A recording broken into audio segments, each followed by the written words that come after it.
A pior derrota do Corinthians em seu estádio. A crise corintiana parece mesmo não ter fim.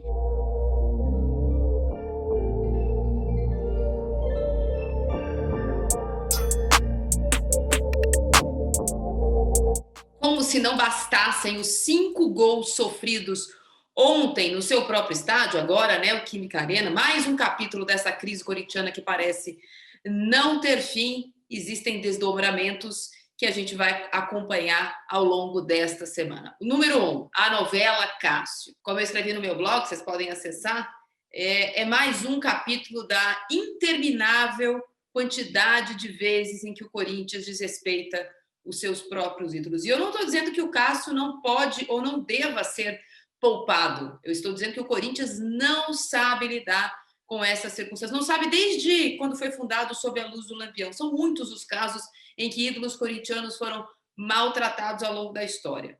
O Cássio é uma instituição corintiana. O Cássio representa os maiores títulos conquistados por este clube. E ainda assim, aparentemente, os dirigentes, que são quase os mesmos de sempre, parecem não conhecer o seu próprio ídolo. O Cássio, ao longo da história, tem mostrado como é suscetível aos humores da arquibancada, aos humores da comissão técnica, aos humores da imprensa, e ainda assim, numa situação como a que o Corinthians enfrenta este ano, quem é colocado para blindar todo mundo?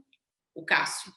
Há pouco tempo, logo depois do desabafo que ele fez, depois da difícil vitória sobre o Bahia, o que a direção resolveu fazer?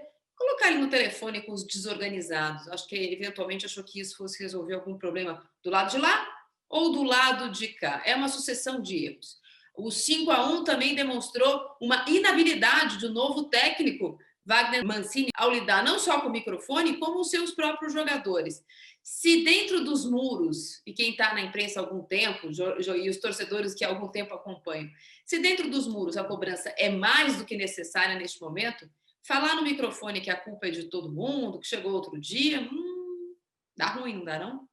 Wagner Mancini mandou essa ontem, perguntado pelo repórter da Bandeirantes de quem era a culpa, ele disse que também era dele, mas que ele já está no processo, mas que é de todo mundo. Pois é de todo mundo que escalou o Corinthians no segundo tempo de peito aberto, né? Depois do tomado 0-1 no primeiro tempo, achou que dava. E aí fez tudo aquilo que ele disse que não faria quando assumiu o Corinthians na última terça-feira, que era fazer o Corinthians jogar com minimamente a lembrança que o Corinthians tem do Corinthians defensivamente forte. Por que eu estou falando disso? Porque a crise corintiana ela é tão longa quanto a gente consegue lembrar. O futebol do Corinthians não tem agradado, acho que desde 2015. 2017 ganhou com todos aqueles cenários. Não joga bem, mas ganha, não joga bem, mas ganha. Jogou bem pela última vez em 2015. E aí a direção teve a desastrosa ideia de trazer um técnico no começo do ano, e aí juntando os assuntos crise, Cássio e Corinthians, trouxe um técnico que destruiu a única coisa que ele encontrou ao assumir o Corinthians, que era o sistema defensivo ok, já não era aquela maravilha, mas era um sistema defensivo organizado. Ele deu a um goleiro excepcional uma tarefa que claramente ele não tem talento, que é jogar com os pés. E expôs ainda mais um jogador que tem mesmo dificuldade de lidar com problemas difíceis, e isso é do ser humano. Pois muito bem, há 40 dias do final do seu mandato, André Sanches tem uma semana difícil essa semana. Prometeu na semana passada que ia pagar salários. Vai pagar?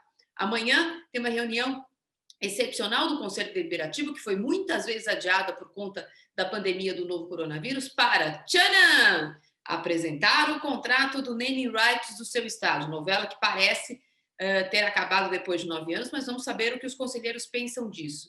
E mais importante do que tudo isso, vai colocar as contas do ano passado com déficit de 170 milhões, mais de 170 milhões, para saber se os conselheiros aprovam ou não. Daqui a 40 dias tem eleição no Corinthians. Não espere que o clima vai melhorar. Aqui no feed de notícias do UOL, você acompanha esse momento turbulento da história do Corinthians, da eleição do Corinthians, da reunião do Conselho do Corinthians e do time do Corinthians, que tem rendimento em 2020 pior que tinha a essa altura no péssimo ano de 2007, que nenhum torcedor quer lembrar, mas que infelizmente todos lembram. Uau!